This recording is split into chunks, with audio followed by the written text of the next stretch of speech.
Dios ha sido bueno es Dios.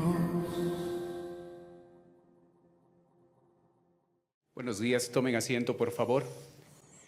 Quiero pedir a Pastor que pueda acompañarnos, por favor. Tenemos la bendición y el privilegio de contar con él y queremos escuchar la palabra de Dios, lo que Dios quiere decirnos a través de usted, Pastor. Amén. Bienvenido. Gracias, hermano. Ok. Dios les bendiga, hermanos. Dios les bendiga, hermanos. Amén. Qué bueno. Qué bueno estar acá y verles a cada uno de ustedes. A mí me gustan los bautismos, pero ahora los entiendo más. Porque cuando estoy allá en un país donde hay iglesias antiguas, desde el siglo 200, del siglo 100, de las primeras iglesias cristianas, los bautisterios, realmente el bautisterio es una cruz. Es en forma de cruz. Los brazos de la cruz es donde la persona bajaba y cuando era bautizada era puesta dentro de la cruz. Es lo que dice Romanos, nos identificamos con la muerte de Cristo para identificarnos también en su resurrección. Así que me hace pensar en lo que yo veo allá, en esas iglesias tan antiguas, inclusive antes de que existieron antes de la Iglesia Católica. Así que es bien interesante todo eso.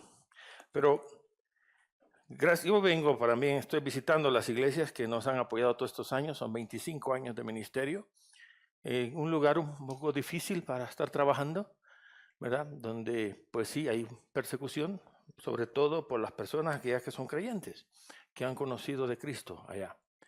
Pero gracias a Dios que el año pasado, no, hace 2 años ya, establecimos la primera iglesia evangélica que existe en la historia de ese lugar, donde todos en esa ciudad son 200,000 musulmanes. Y gracias a Dios que hay creyentes, por primera vez en la historia también. Y fuimos los primeros misioneros que llegaron ahí también. Así que no había antes. Dios en su misericordia nos ha permitido establecer 2 iglesias. Vamos a ver las siguientes, por favor. La siguiente también. 2 iglesias en 2 países diferentes. La siguiente. Y hablamos estos 2 idiomas. Estos 2 idiomas, eso es lo que hablamos, porque trabajamos con 2 grupos étnicos, realmente.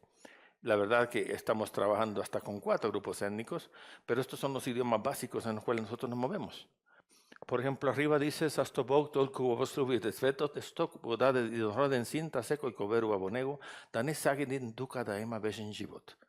¿me entendieron? Bueno, eso es Juan 3:16.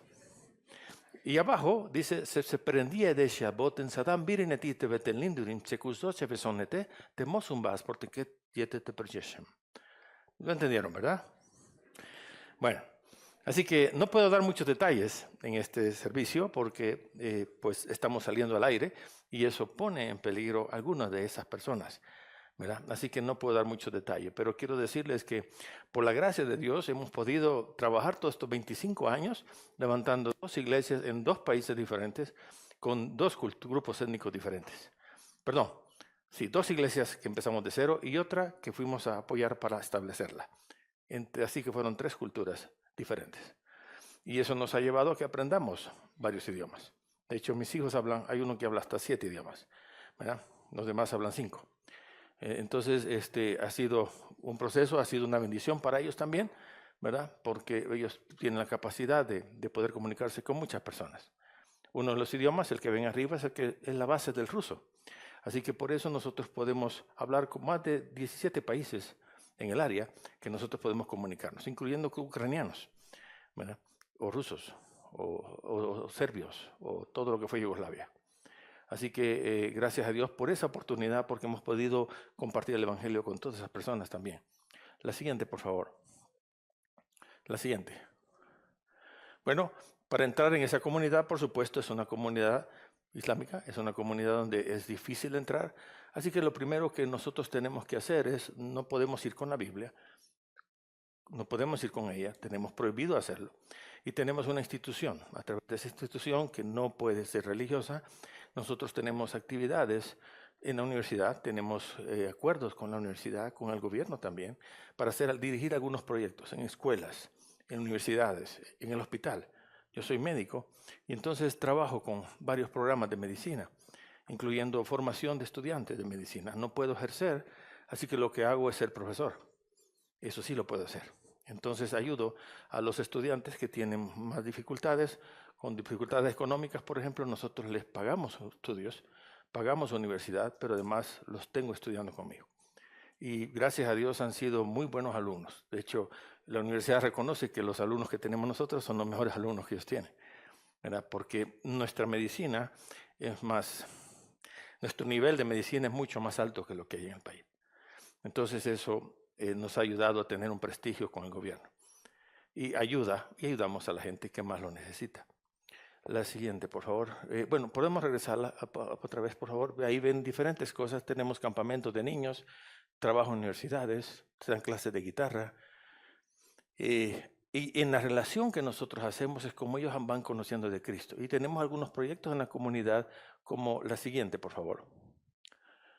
Nosotros trabajamos también, ahí está mi esposa, limpiando nosotros dimos cornisas, los marcos donde la miel se es puesta, ¿verdad?, por las abejas, y entonces nosotros trabajamos con eso. Nunca había hecho eso yo, pero esta es una persona que tenía necesidad durante el tiempo de COVID, que perdió su trabajo. Entonces él me dijo que le gustaría hacer eso. Entonces le digo, no sé nada de eso, así que estudiamos en YouTube.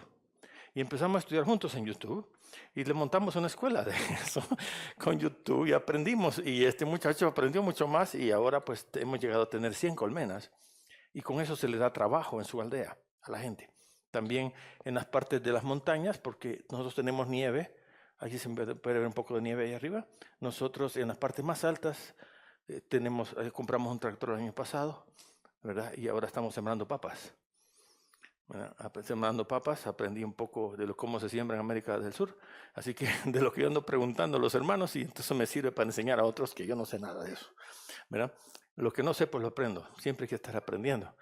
Y entonces, gracias a Dios, y ya compramos eso, nos falta comprar eso para cosechar la papa, ¿verdad? Esa parte del tractor.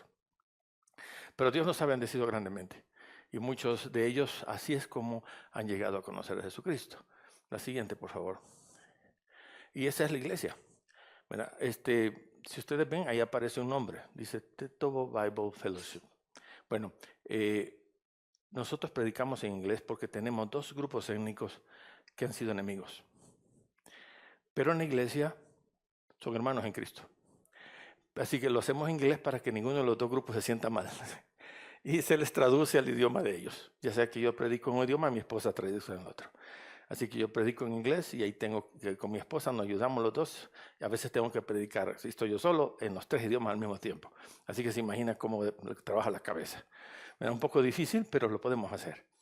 Así que gracias a Dios que podemos hacer todas estas cosas y estamos sirviendo allá en la comunidad, lo que nos ha permitido llegar a una iglesia. Nos obligaron a quitar el nombre, protestaron los vecinos, dijeron que no podíamos tener ese nombre porque decía Biblia. Entonces quitamos el nombre. El dueño del local es a mi amigo y me dijo, mira Herbert, yo te di permiso, nadie nos daba permiso para una iglesia, nadie. Él lo dio porque me dice, yo te conozco y te lo puedo dar. Pero me pidió, por favor, mi negocio es alquilar locales.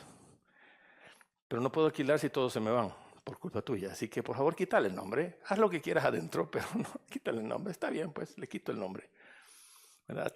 Así que tuvimos que quitarle el nombre y ahora solo está así, ¿verdad? Y este es el culto, este es un servicio. Nuestra iglesia crece y también se disminuye. ¿Por qué? Porque la mayor parte de la gente que quiere cambiar son los jóvenes.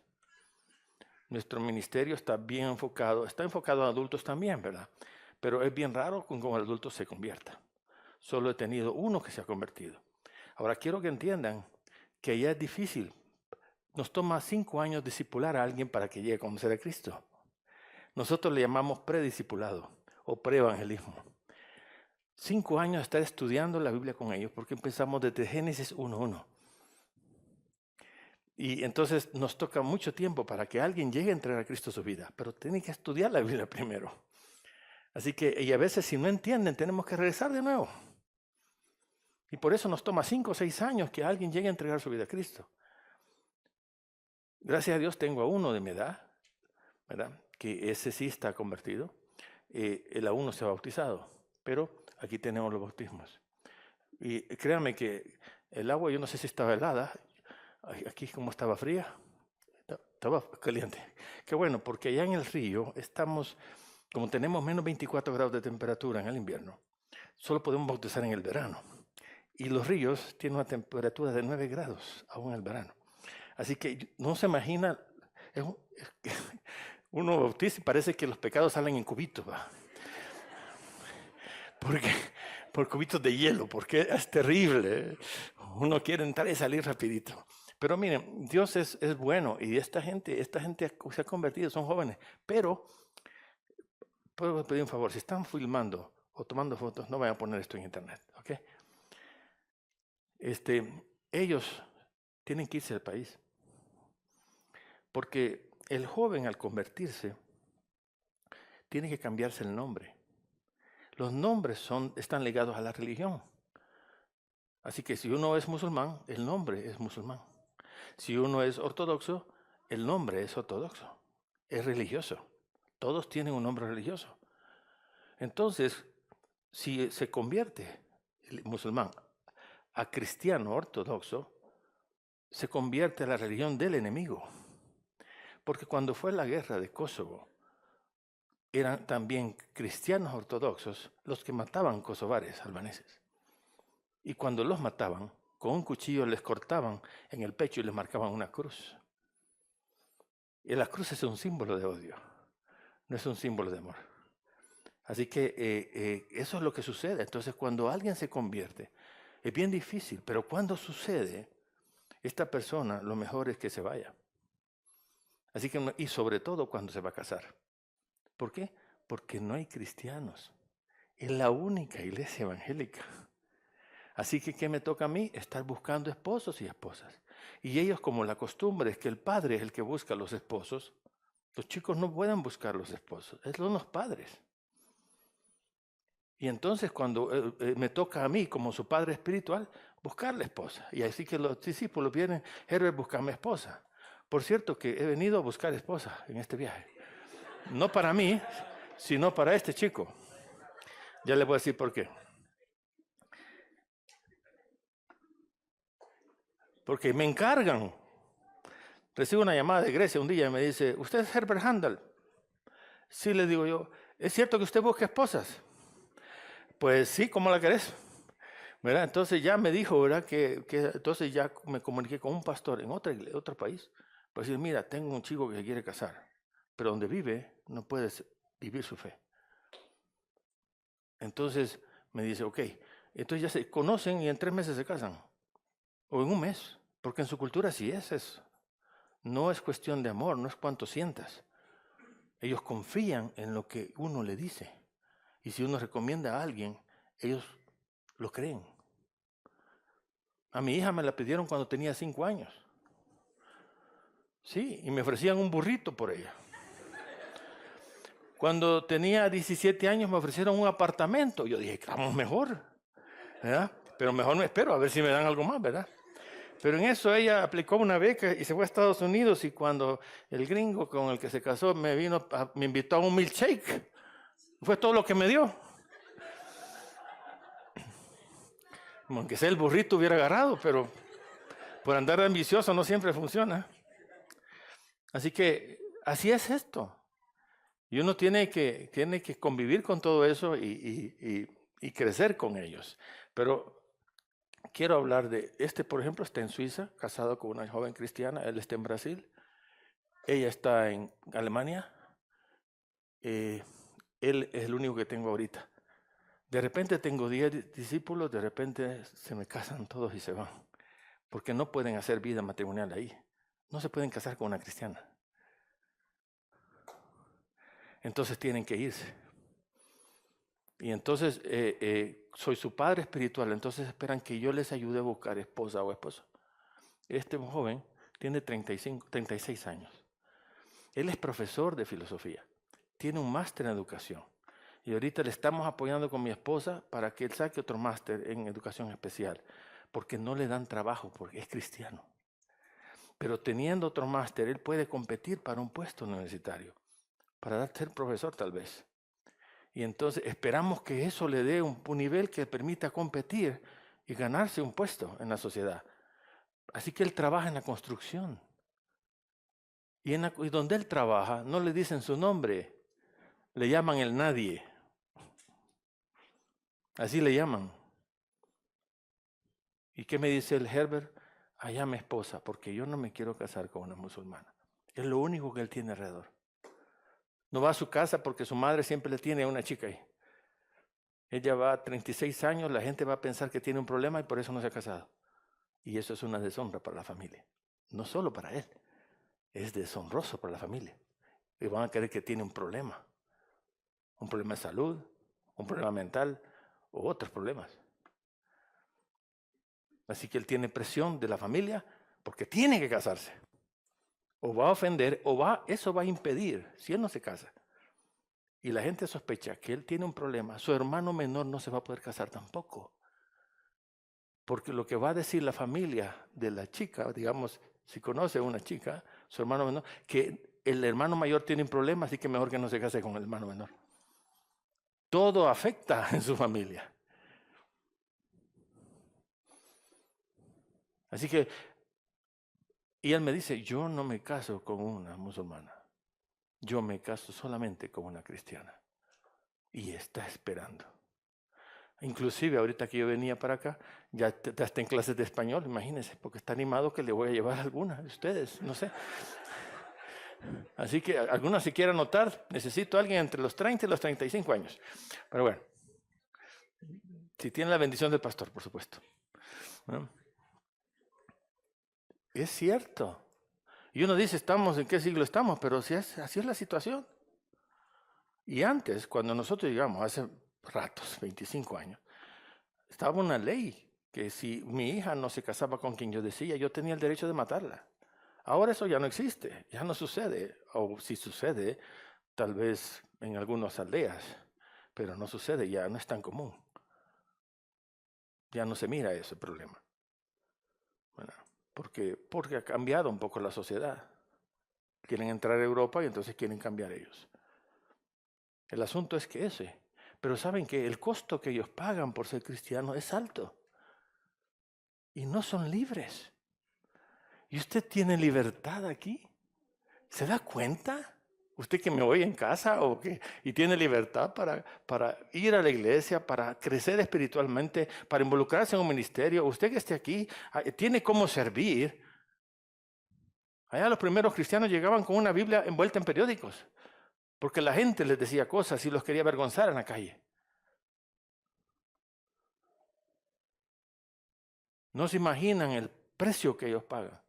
Y yo no entiendo cómo, me toca el corazón de ver cómo están dispuestos a sacrificarse. Y nosotros que vivimos con tanta libertad, no valoramos esa libertad que tenemos en Cristo. Aquí. Qué bonito que haya una iglesia. A nosotros no nos pueden pedir, no podemos dar nombre porque hasta eso ofende para ellos. Y ser la primera iglesia evangélica es un reto grande. Teníamos unas conferencias de medicina. Invité a un amigo que estudiamos juntos medicina, pero él es neurólogo, un especialista, y le digo que viniera a darnos la primera conferencia de neurología en el país, imagínense. Y pues utilizamos un hotel, pero un día y los otros 2 días lo hicimos en el local de la iglesia. Por primera vez estábamos mezclando algo que no era una predicación, digamos, con la iglesia, para que la comunidad entendiera que nosotros estamos interesados en las necesidades de la gente. Y en la reunión llegó una mujer y dijo, yo he venido aquí para estar seguro que ustedes no están enseñando nada de la Biblia, para que no esté convirtiendo la gente, porque los estudiantes que nos llegaron eran de la universidad y habían chicas tapadas, ¿verdad? Ahí, muy comprometidas en su fe, así que ella se asustó de ver que estaban llegando musulmanes. Entonces, así llegó ella. Y el tercer día me dice, mi mamá tiene un problema de salud, tráigala, le dije. Vamos a ver que el doctor la vea. Entonces la vio, entonces yo me quedé después trabajando con ella, con fisioterapia y otras cosas más que él recomendó por los siguientes 2 semanas. Y entonces llega un día y me dice, ¿puedo hablar con usted? Sí, le digo. Fíjese que me dice que me empieza a contar algunos problemas de ella personales.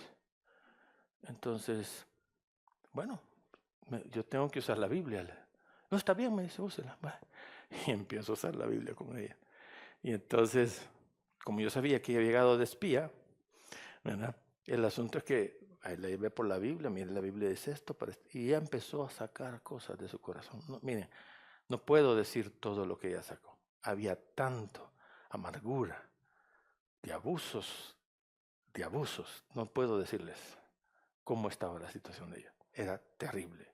No sé cómo estaba viva con todo lo que había pasado en su vida. Cuánta gente le había hecho daño. Ella entregó a Cristo su vida. Y ahora, aunque se fue para Austria, ya ve, todos se me van, todos se nos van. Ella está en una iglesia. Y ahí me escribe, ¿cómo está, pastor? Y todo eso. Espía que terminó convirtiéndose a Cristo. Ellos tienen necesidad. Y sobre todo, las mujeres. No tienen con quién hablar. ¿Por qué vienen, por ejemplo, con nosotros vienen a buscar consejería? ¿Por qué? Porque las mujeres no pueden decir lo que sienten allá. Ellas están oprimidas totalmente. La sociedad, por ejemplo, una que llegó a consejería con mi esposa, su esposo la maltrataba físicamente, terriblemente. Y le dijo a mi esposa, mira Patricia, a ti te cuento esto, pero yo no lo puedo contar a nadie, porque si se dan cuenta que mi esposo me pega hasta que terriblemente, mis 2 hijos varones no se van a poder casar. Porque se van a dar cuenta las chicas y ya no van a querer casarse con ellos porque van a tener miedo de ellos.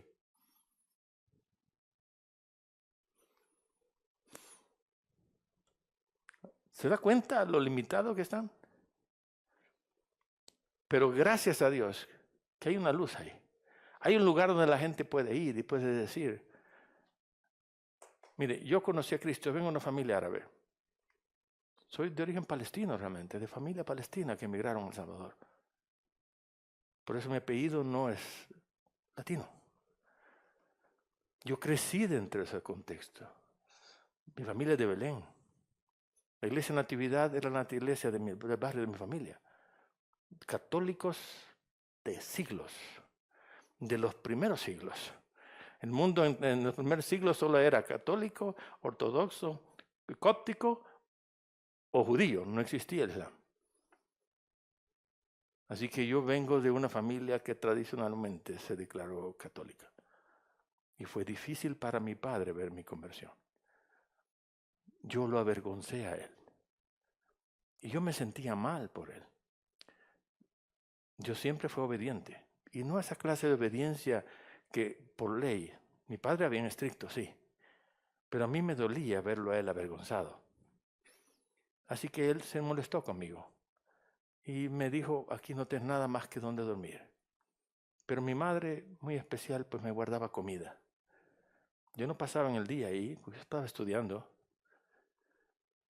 en la universidad.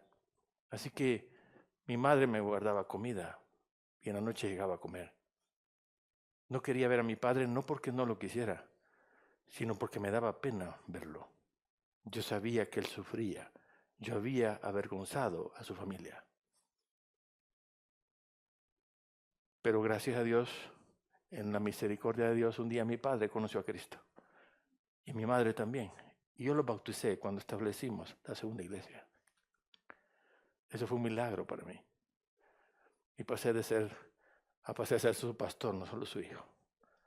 Y mi padre fue tan entregado que él andaba por todos lados en su pickup, llevando a la gente a establecer iglesias en los cerros, donde sea que él iba ahí. Él decía que era el chofer, él todo lo que hacía mi padre. Llevar a la gente a levantar iglesias. Era su ministerio. Pero Dios lo usó grandemente. sí es posible ver la conversión de ellos. Yo lo pude ver con mi propio padre. Pero gracias a Dios por esta gente. Y la pregunta es, hermanos, ¿está aprovechando la libertad que tiene? Y eso es algo que debemos de hacernos. ¿Realmente usted vive como libre o vive esclavo de la opinión de los demás? Porque si usted vive su fe dependiendo de la opinión de los demás, entonces usted no es libre. No es más libre. Usted es esclavo. Y no hay ninguna diferencia entre su esclavitud y la esclavitud de ellos, honestamente. ¿Verdad? Tal vez aquí no le van a pegar o le van a hacer algo, pero igual es esclavo, por ser esclavo de los otros, de la opinión de los demás. Ellos viven también de acuerdo a la opinión de lo que los demás piensan. Vamos a ir a la Escritura, por favor, así que estoy aquí para darles las gracias por todo su apoyo, por todo lo que ustedes han hecho. El ministerio que se ha hecho allá es su ministerio también, ¿verdad? Y Dios nos ha permitido corresponder a esa fe de ustedes también, sirviéndole a Él lo más fielmente posible. Así que muchas gracias. Esperamos seguir 2 años más. La salud de mi esposa no está bien. La mía tampoco creo, pero no lo quiero reconocer, ¿verdad? Por la edad, pues ya se siente la diferencia, ¿verdad? Y mi esposa sí está bastante malita y ella vive prácticamente con dolor, ¿verdad? Pero por eso ella tiene que estar saliendo para hacer unos tratamientos. Esperamos estar 2 años más y en este tiempo es preparar a alguien para que continúe con lo que estamos haciendo, ¿verdad? Porque hay un fruto ahí, que alguien tiene que trabajar con él, ¿verdad? Así que vamos a ir a la palabra de Dios en Filipenses capítulo 1, versículo 3. Dice así la Escritura: doy gracias a mi Dios siempre que me acuerdo de vosotros, siempre en todas mis oraciones, rogando con gozo por todos vosotros, por vuestra comunión en el Evangelio, desde el primer día hasta ahora, estando persuadido de esto, que el que comenzó en vosotros la buena obra la perfeccionará hasta el día de Jesucristo. Como me es justo sentir esto de todos vosotros, por cuantos tengo en el corazón y en mis prisiones, y en la defensa y confirmación del Evangelio. Todos vosotros sois participantes conmigo de la gracia, porque Dios me es testigo de cómo os amo a todos vosotros con el entrañable amor de Jesucristo. Y esto pido en oración, que vuestro amor abunde aún más y más en ciencia y en todo conocimiento, para que aprobéis lo mejor, a fin de que seáis sinceros e irreprensibles para el día de Cristo, llenos del fruto de justicia que son por medio de Jesucristo, para gloria y alabanza de Dios. No he encontrado nunca una carta de Pablo que sea de tanto amor como esta carta. Él amaba a esta gente, pero esta gente lo amaba a él realmente.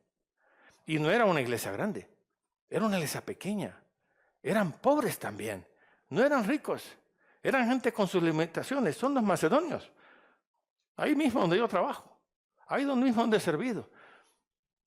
Donde vinieron los turcos y les impusieron una religión diferente. Y los obligaron. Económicamente o físicamente. Matando a algunos de ellos por su fe. Y esta gente amaba a Pablo y Pablo les amaba a ellos.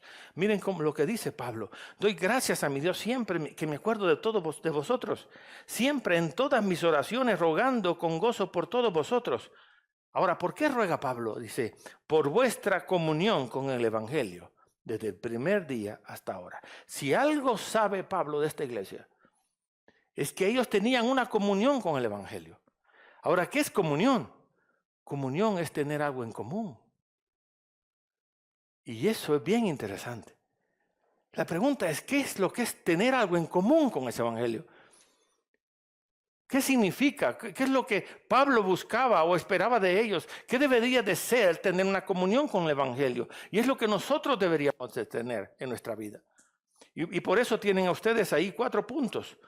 Por conocerlo, por conocer el Evangelio, si están en la guía del estudio del mensaje, por amar el Evangelio, por compartir el Evangelio, por vivir el Evangelio.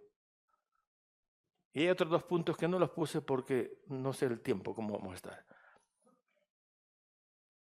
Que vamos a ver si puedo mencionarlos al menos. Pero veamos lo que dice Pablo, cómo ora él. Fíjense bien. Dice, porque Dios me es testigo de cómo os amo a todos vosotros con el entrañable amor de Jesucristo. Y esto pido en oración, que vuestro amor abunde aún más y más en ciencia y en todo conocimiento. Mire, lo que Pablo le está diciendo a él, yo los amo mucho. Los llevo aún en mis prisiones. Él estaba preso cuando estaba escribiendo esta carta. Los jóvenes que estuvieron ayer, por eso estaba un soldado aquí hablando de lo que él vio. Esa carta fue escrita en una cárcel, en un lugar feo, pero él habla del gozo.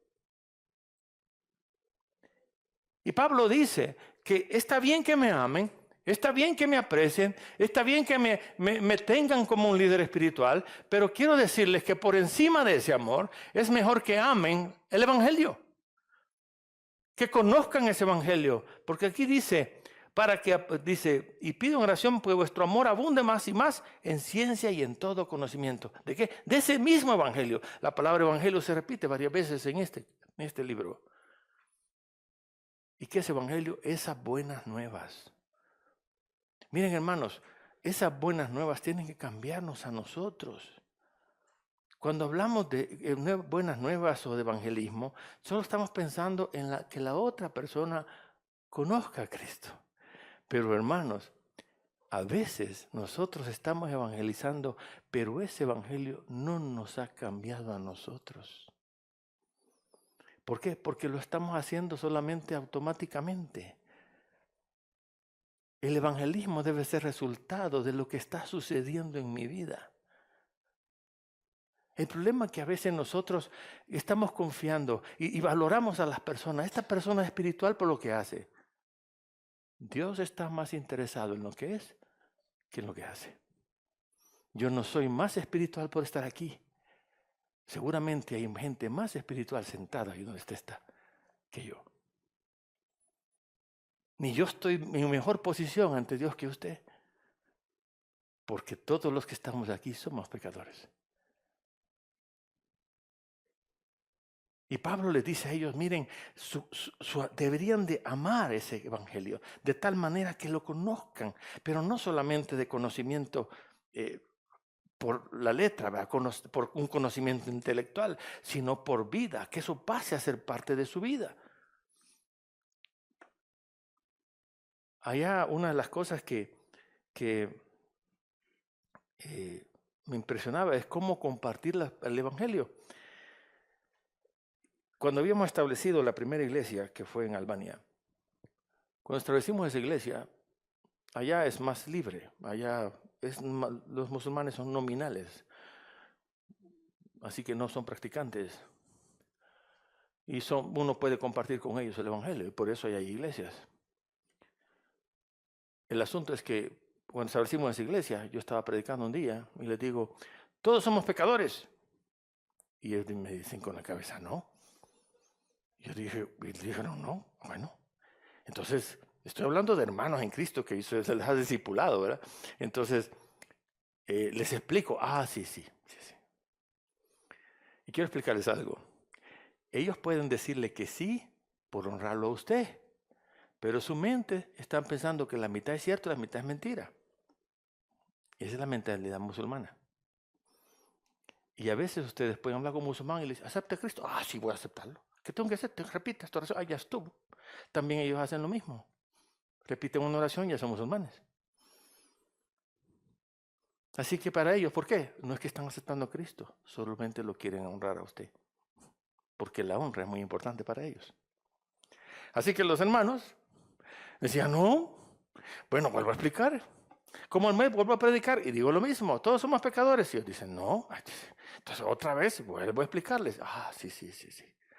Luego vuelvo otra vez al otro mes. No, me dicen, no somos pecadores. Entonces, tengo un amigo que era el director, era profesor de historia de la Universidad Nacional, Sadiq Beiko. Era miembro de la iglesia. Y era bien especial conmigo. Yo aprendí mucho la cultura con él. Y entonces le dijo, Sadiq, reunámonos a tomar un café, porque todos se hacen con un café. Entonces vamos a tomar un café, pero allá los hombres nos agarraron de la mano. Así que íbamos por el parque agarrados de la mano, imagínense, que aquí sería otra cosa, ¿verdad? Pero, así que allá íbamos con el Sadik agarrados de la mano, ¿verdad? Y hablando de todas estas cosas. Y le digo, oye Sadik, ¿por qué razón a ustedes les cuesta entender que somos pecadores? Entonces me dice, es que mira Herbert, para nosotros que vivimos dentro de un régimen comunista tan radical, pecador era el que iba a preso, porque era oposición del gobierno. Ese era el más malo, el que iba preso. Tenías que ser muy malo para ir a ser preso. Y entonces le digo, y él me hizo una pregunta. ¿Y cómo me explicas qué es pecado? Yo le digo, bueno, pecado es ir en contra de la ley de Dios. Ahí está el problema, me dice. Y yo le digo, ¿por qué? Es que a nosotros no nos importa la ley. No nos importa la ley. Nosotros nunca obedecemos la ley. Y es cierto, son bien desobedientes a la ley. Y entonces, ¿qué te importa a ti? ¿Qué les importa a ustedes? La honra, me dijo. Y la verdad, hermanos, que el Evangelio se escribió en ese contexto, donde la honra es más importante. Usted oye más en la Biblia de honra que de obediencia. La obediencia es lo que nos lleva, ¿por qué lo hacemos? Nos motiva no la ley, sino la honra. Somos obedientes porque queremos honrar a Dios, no por castigo. El problema es que cuando venimos de un contexto católico, todo lo que se nos enseñó es que es castigo. Desobedecer es castigo. Pero para el contexto en que se escribió la Biblia, el Evangelio, la desobediencia es deshonra. Entonces nosotros estamos haciendo cosas, aún en la iglesia, por miedo al castigo. No por honrar a Dios. Y entonces, ¿qué pasa? Nos acostumbramos a aparentar en la iglesia muchas veces, porque no hacemos algo, hay que me va a ver los hermanos. ¿No es cierto? Va a pasar la hermana y me va a ver lo que estoy haciendo. Hay gente que hasta le dice a los inconversos, no te fijes en mí. Tú sigue al Señor. ¿Qué le está diciendo? Yo no soy obediente. Y quiero mantenerme así, con esa posibilidad de desobedecer, pero no quiero afectarte. Y eso no es correcto. Nosotros debemos de obedecer al Señor porque le deshonramos a Él. En ese contexto es escrito el Evangelio. Así que cuando Él me dijo que pecado es deshonrar a Dios, yo tuve que cambiar la forma de enseñar la Biblia. Y entonces le dije, ok, pecado es deshonrar a Dios. Entonces ahí lo entendieron. Todos somos pecadores porque todos pecamos. Y al pecar no es ir en contra de la ley de Dios, digamos, sí va en contra de Dios para nuestro contexto, porque en nuestro contexto nosotros vivimos por la ley. Usted hace caso porque si no le ponen multa, ¿no es cierto? El policía. No se tira el semáforo porque si no le ponen multa. Lo que lo motiva a no pasarse el semáforo es la multa. Pero no le motiva, óigame. Usted no debe pasar el semáforo porque eso deshonraría a Dios. Eso es diferente. ¿No es cierto? Pero como nosotros, entonces nosotros ¿qué? Estamos tomando decisiones en base al castigo, a la ley. Pero nosotros, según lo que dice Pablo, nuestra motivación debe ser el honrar o no a Dios, lo que debe de motivarnos a hacerlo. Nosotros no estamos aquí no le estoy haciendo, no vengo a la iglesia para hacerle un favor a Dios. Yo necesito de Dios. Yo debo de honrar a Dios viniendo. ¿Por qué? Porque, o escuchando la palabra, leyendo la escritura, porque honro a Dios al hacerlo. Sí, lo honra a Él. Pero eso es algo que también invierte en su propia vida. Es algo que beneficia su vida. Cuando usted lo hace por honrarlo a Él, todo lo que usted hace, lo hace por honrar a Él, eso es algo que va a cambiar su vida. Pero la ley no cambia su vida. La ley no va a cambiar su vida. Una vez en la universidad, yo era supervisor docente en la Facultad de Medicina y habían contratado un capellán. Yo tenía mi oficina y al capellán no le habían dado nada porque él solo iba a estar por horas ahí. Entonces yo le dije, mira, yo lo dejo sin llave, así que tú usa mi oficina para que tengas un lugar donde sentarte, donde recibir a alguien o aconsejar a alguien. Entonces, un día encontré alfombra puesta en mi oficina. Y le pregunto a él, oye, ¿tú trajiste esto? No, me dijo. Después encontramos un florero con flores. Y le digo yo, ¿tú trajiste esto? No. Y le digo, ten cuidado con quién estás hablando. No, varón, no, yo no, ¿cómo vas a creer que no sé? ¿Verdad? Él era pastor de una iglesia. Y le digo, ten cuidado, ¿no? ¿Verdad? Entonces, después otro día apareció un cuadro puesto en la oficina. Y yo dije, ¿tú trajiste ese cuadro? No, me dice. Entonces salgo yo a hablar con la secretaria del decano porque pues yo estaba ahí mismo, en la misma área, pero yo no tenía secretaria. Pero entonces cualquier cosa ella es la que me ayudaba a mí. Fui donde ella le oye, ¿usted ha puesto eso ahí? No, me dijo. Tal vez la universidad lo puso. No, me dijo. Y la traje a ver. No, me dijo, ¿quién ha puesto eso? Pero como yo dejaba mi oficina abierta todo el tiempo, porque siempre estaba listo para que alumnos vinieran y pensando que el capellán también iba a necesitar alumnos. Pero es que buscando consejería. En eso llega una señorita con una carta. Estaba con él, estaba con este pastor ahí, hablando de todo esto, cuando llega con una carta. Y me dice, señor Handel, me dijo, doctor, me es para usted. Entonces yo dije, espere. Nadie me manda la carta, sí, ¿verdad? Entonces, espérese un momento, quédese aquí, le dije. Y abrí la carta y me decía cosas. ¿Quién le dio esta carta a usted? Ah, fulana de tal. ¿Y quién es? Ni siquiera sabía quién era. Entonces, está en primer ciclo. Dígale que venga y venga usted también. Entonces el pastor se iba levantando. Le digo, no, vos te me quedas aquí, le digo. Vos te me quedas aquí. Entonces aparece la chica. Y le pregunté, mire, usted escribió esta carta así. ¿Y yo he hecho algo para que usted sienta todo esto que dice aquí? No, me dijo, usted ha sido bien respetuoso todo el tiempo. Bueno, y le dije un montón de cosas, ¿verdad? Me dije que lloró, me pidió perdón y todas cosas. Y se me lleva todo esto se lo lleva ahorita. Yo no quiero ver esto aquí. Cuando ya sacó sus cosas, el pastor, que venía de una iglesia donde creen que la salvación se pierde, me dice, ¿y por qué hiciste eso? ¿Por qué me preguntas eso a mí? No, ¿cómo es posible? Tú eres bautista, tú puedes pecar y no perder la salvación. Y le digo, porque yo hice algo malo y me costó mucho recuperar mi salvación. Me dijo él. Le digo yo, ¿sabes cuál es la diferencia entre vos y yo? Que tú no quieres pecar porque le tienes miedo a Dios. Yo no quiero pecar porque le amo a Dios. El miedo no es suficiente para evitar que yo peque. La ley no es suficiente para evitar que usted peque. Si realmente, ¿y qué le está pidiendo Pablo a ellos? Que amen lo que creen, que vivan lo que creen. Por eso Pablo dice más después, porque para mí el vivir es Cristo y el morir es ganancia. Ni su vida misma era valorada por él. Él decía, yo quisiera, para mí morir es una ventaja, me voy con mi Señor, pero me quiero quedar por causa de ustedes. Y eso es lo que Pablo quiere, que ese amor sea más grande, ese amor por él sea mucho más grande por Dios que por él. Que su vida sea un honre al Señor. Con todo lo que hace, con lo que piensa. Todos tenemos luchas. Yo también las tengo. No estoy aquí porque no las tengo. Y todos tenemos luchas en nuestra mente, luchas en nuestro corazón, luchas con nuestros deseos, luchas con nuestro pasado. No sabe cuántas veces el diablo viene a recordar mi pasado. Y cada vez que se me recuerda el pasado, yo le recuerdo el futuro.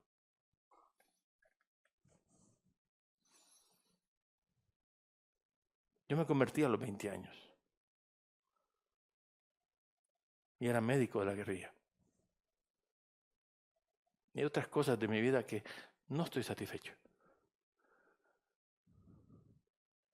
Y no tengo el tiempo para hablar de eso. Pero lo que yo vi en Cristo impactó mi vida.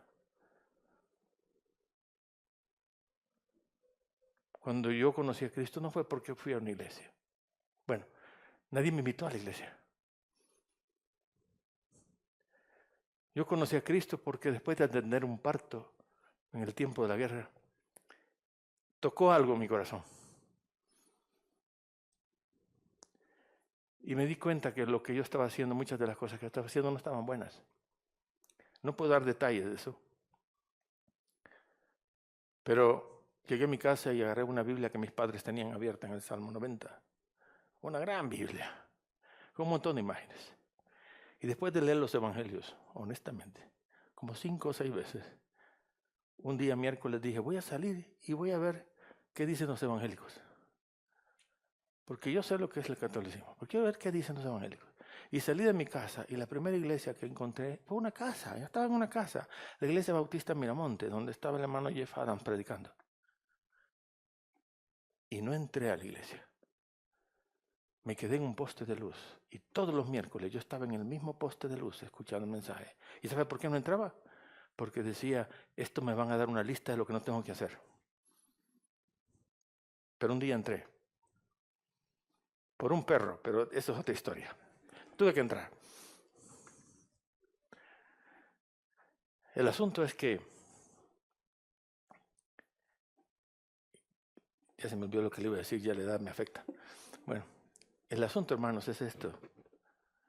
Que cuando yo me convertí, yo hice esa lista.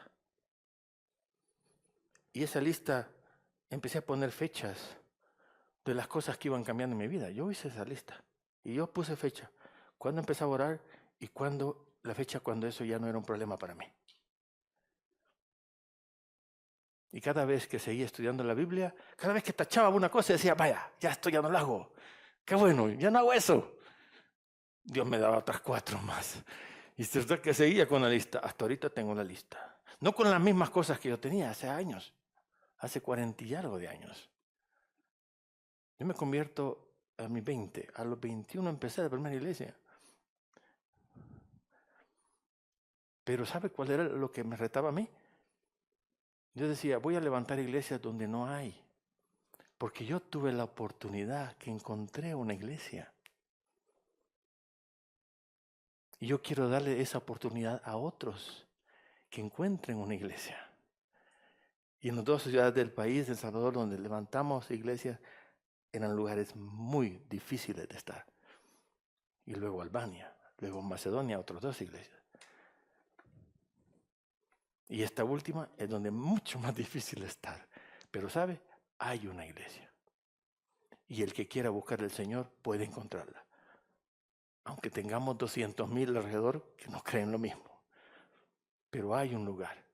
Y eso se le debe a ustedes también. Porque ustedes han sido parte de eso. Pero volvamos a Pablo. Pablo no termina ahí. Pablo les habla, por ejemplo, vamos a ver lo que dice. Aquí es bien interesante, porque amar ese evangelio, es vivir, es conocerlo. Pero también dice el versículo 16, dice, asidos de esa palabra. De esa palabra, ¿de qué dice? De vida.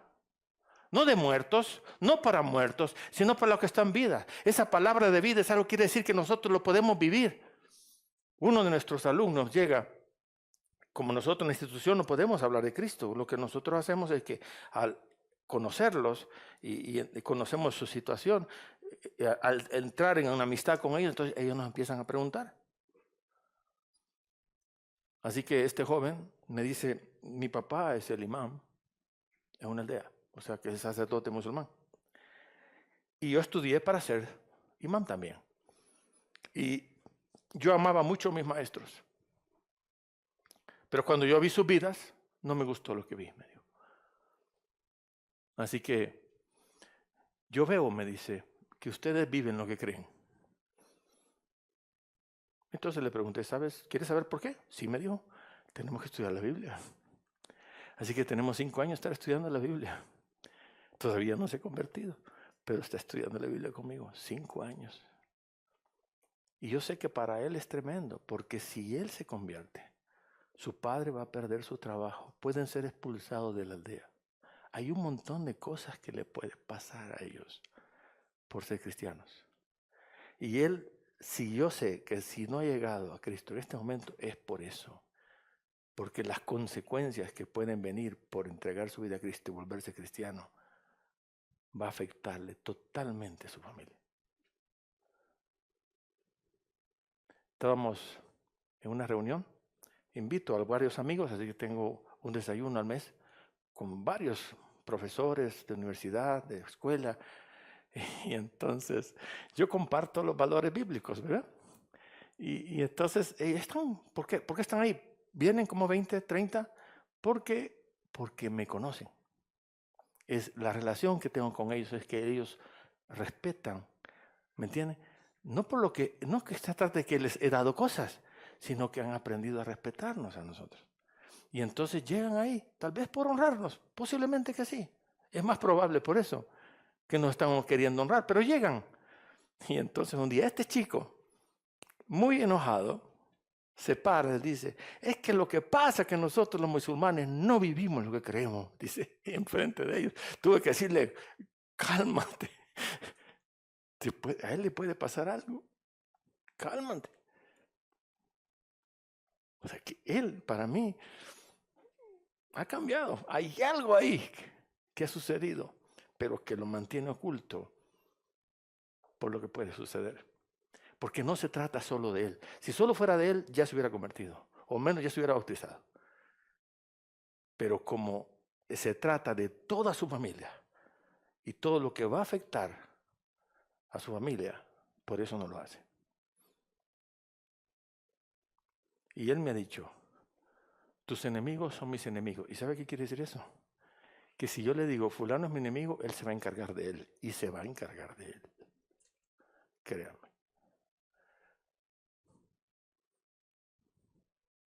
Vivir a Cristo pesa más que 100,000 palabras, hermano.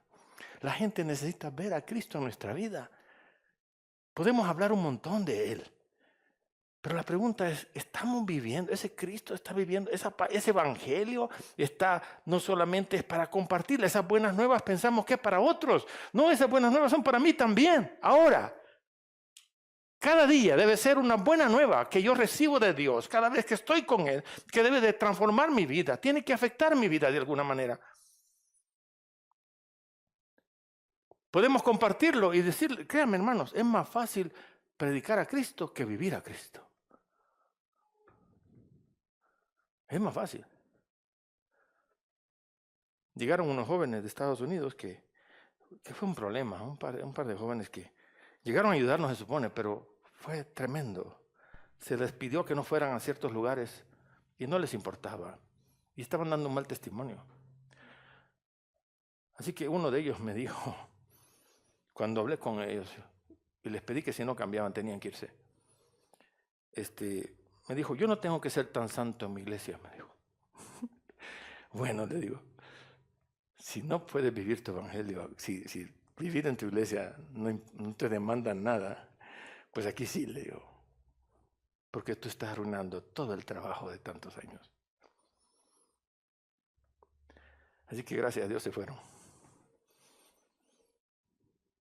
Hermano y hermanas, necesitamos entender que el evangelio es para nosotros también. Las buenas nuevas son para nosotros también. Y si usted está en casa, también es para usted. Qué bueno que está ahí y que está escuchando. Qué bueno. Pero la pregunta es, ¿qué está pasando a través de su vida? Algo tiene que suceder. Mire, a Jesús le dijeron los hermanos de Jesús, oye, ¿por qué no vas ahora? Son las fiestas del tabernáculo. Ahora es cuando tú te das a conocer como profeta, como un hombre de Dios, porque parecía que las fiestas, durante las fiestas judías, ahí aparecían algunos que se declaraban como profetas y empezaban a predicar y empezaban a enseñar y habían conversaciones religiosas en ese tiempo. Entonces los hermanos le dicen, ¿por qué no vas? Ahora es el momento de darte a conocer. Y dice la Escritura, porque los hermanos no creían en él. Y él les dijo, ustedes pueden ir en cualquier tiempo, pero yo no puedo ir en cualquier tiempo. ¿Sabe por qué? Porque Jesús sabía que donde él estaba algo sucedía. Alguien era sanado. Alguien se arrepentía de sus pecados. Alguien cambiaba su vida, como la mujer samaritana, como la mujer adúltera, como Nicodemo, que era un religioso. Algo sucedía en la vida cuando Jesús estaba ahí, algo sucedía. Ahora, déjeme preguntarle a usted, ¿quién vive en su corazón? ¿Ah? Yo no oigo. ¿Quién vive en su corazón? A ver los de arriba, ¿quién vive en su corazón? Los que están en casa, pues pueden repetir, no lo voy a oír, pero si Cristo vive en su vida, algo tiene que pasar en su vida. Pero algo también tiene que pasar a través de su vida. Porque Jesús no puede pasar desapercibido. Él no puede pasar desapercibido. La gente lo va a ver. Tal vez usted no tiene que hablarle, no tiene que decir ninguna palabra. La gente lo va a ver la diferencia. La gente se va a acercar para preguntarle, ¿por qué tú eres diferente? Hay gente que está a su alrededor que solo usted lo conoce. Hay gente que va a llegar a su oficina con necesidades, con angustias. No lo deje ir así. Es el momento de orar por esa persona y orar ahí, no mañana. No le diga a alguien, voy a orar por ti. No, eso es mentira. No va a orar por esa persona. No porque no quiera, sino porque se le va a olvidar. Cuando a Jesús le llegó a alguien, en ese momento él hacía algo, ¿no es cierto? Él no decía, ok, Dios te bendiga, yo voy a orar por ti. No, le decían, ahí estaban los hombres que le gritaban, ¿verdad? Los ciegos. O aquel padre que le dice, mi hija ha muerto. ¿Qué es él? Ahorita vamos. No podemos dejar pasar la oportunidad y el evangelio se comparte con nuestra vida. Un día, bueno, yo tengo 3 mezquitas alrededor de mi casa, así que todas me levantan temprano. Ahí están llamando a la oración. Y yo acostumbraba antes a abrir, tengo un cuarto donde oro, y abría el balcón y me ponía a leer la Biblia de pie. Y yo dejaba que ellos me vieran a mí a las 5 de la mañana estar leyendo mi Biblia. Porque 5 y media ellos pasaban para ir a la mezquita. Así que eso hacía yo y ellos pensaban que yo era musulmán. Pero después dije, voy a irme con ellos. Así que comencé a salir de mi casa a las 5 y media. Los acompañaba a ellos. Ellos iban a la mezquita y yo seguía orando en las calles. Había hecho un mapa y decía, ok, este día voy a orar por esta zona, este día por esta zona. Nosotros oramos mucho allá. Mucho. Orando que Dios toque los corazones de esa gente. No saben idea cómo orar, no tienen idea cómo oramos. Y yo termino a la misma hora que ellos terminan. Y entonces me iba al café enfrente de la mezquita, porque después de la mezquita ellos siempre van al café. Entonces me juntaba con mis vecinos al café. Un día llega el imán, por supuesto se dieron cuenta que yo no parecía a ellos. Yo soy más alto que ellos y soy extranjero. Así que llego donde ellos y llega el imán y se acerca a mí y me dice, ¿usted qué anda haciendo? Ay, yo ando orando, le digo. ¿Orando? ¿Y a dónde va a orar? Me dijo. A la calle, le digo. A la calle, porque para ellos Dios está en la mezquita o está en la iglesia, adentro. Porque cuando hacen el llamado están diciendo, ven hijos míos, ven a mi casa. Entonces para ellos Dios está adentro. Y donde no hay mezquita no está Dios. Esa es la mentalidad. Así que yo les digo, porque Dios, la Biblia me enseña que Dios está en todas partes. Y se va así como, locura, ¿verdad? Y se va. Otro día llegó y me dice, ¿y por qué está orando usted? Me dijo. Por ustedes, le digo. Entonces se enojó y me dijo, ¿cómo por nosotros? Pues sí, le digo, el 46% de ustedes no tiene trabajo. Y además yo tengo pacientes. Y en algunas culturas, hermanos, no puedo dar mucho detalle, pero en algunas partes algunos médicos sirven para matar a los ancianos. ¿Por qué? Porque culturalmente sufrir es una deshonra. Y piensan que si uno está sufriendo con una enfermedad, está deshonrando a la familia. Entonces algunos prefieren mejor eliminarlo. Yo los mantengo vivos. Entonces yo los tengo más tiempo. Entonces trabajo con gente desahuciada, con cáncer y otras más. Como no puedo ejercer, puedo ayudar así. Entonces me dedico a ellos. Entonces yo les dije, yo tengo personas que están desahuciadas de cáncer y estoy orando por ellas. Y porque para él no es, tiene el llama es lógico. O sea, Dios no es así. Para ellos es que todo está escrito. Así que si tú sos malo, porque Dios te hizo malo. Tú sos bueno porque Dios te hizo bueno, ¿verdad? Entonces, si tú te estás muriendo, pues porque Dios, es cierto, Dios tiene control de todo. En eso también coincidimos. Pero para ellos no necesitan pedirle a Dios por algo. Por ejemplo, cuando yo oro, ellos lloran. ¿Por qué lloran? Porque yo oro en su idioma. pero ellos no oran en su idioma, oran en árabe. Ellos no hablan árabe. Se aprenden de memoria oraciones y no saben lo que dicen. Así que ellos no piden. No piden. Y cuando yo oro, ellos me oyen hablar en su idioma con Dios como hablo con ellos. Y literalmente están llorando los hombres. ¿Se imagina el vacío que hay en una cultura como esa? Que no hay una relación con Dios de ninguna manera. Y entonces el imán se va así como este está loco, ¿verdad? Yo le digo, bueno, porque Dios si quiere puede sanarlos. Les digo yo. Ay, y se va. Otro día llegó el imán. Yo estaba solo. Y llega el imán y me dice, ¿todavía sigue orando por los enfermos? Sí, le digo yo. Se acercó a mi oído y me dice, tengo un amigo que está enfermo, ¿quiere orar por él?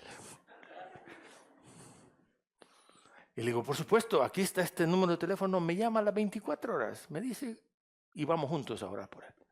Así que yo me voy con ellos a orar. Ellos rezan en árabe y yo oro en su idioma. Y ellos lloran la gente llora cuando yo estoy orando y cuando él, no, nadie llora porque no le entiende. Pero se da cuenta, hermanos, Dios nos ha dado herramientas a nosotros para mostrar nuestra vida, vivir nuestra fe, viva lo que cree. Y si Cristo vive en usted, algo debe de pasar. Dios quiere que algo pase. Dios quiere hacer la obra de Dios. No solamente es a crecer como iglesia. La gente necesita cambiar su vida. Dios no quiere mejorar nuestra vida, quiere transformar nuestra vida. Pero el problema es que vamos a la iglesia pensando para mejorarla. Y mejorar es una parte de usted, pero Él quiere transformarla. Y es lo mismo que quiere hacer con cualquier persona no creyente.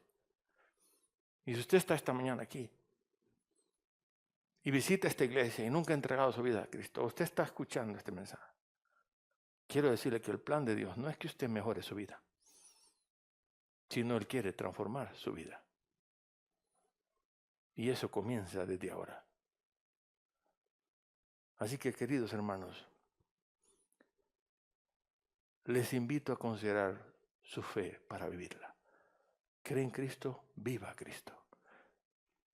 Y de tal manera que la gente pueda ver a ese Cristo que vive en usted. Porque usted ha dicho que Cristo vive en usted, ¿no es cierto?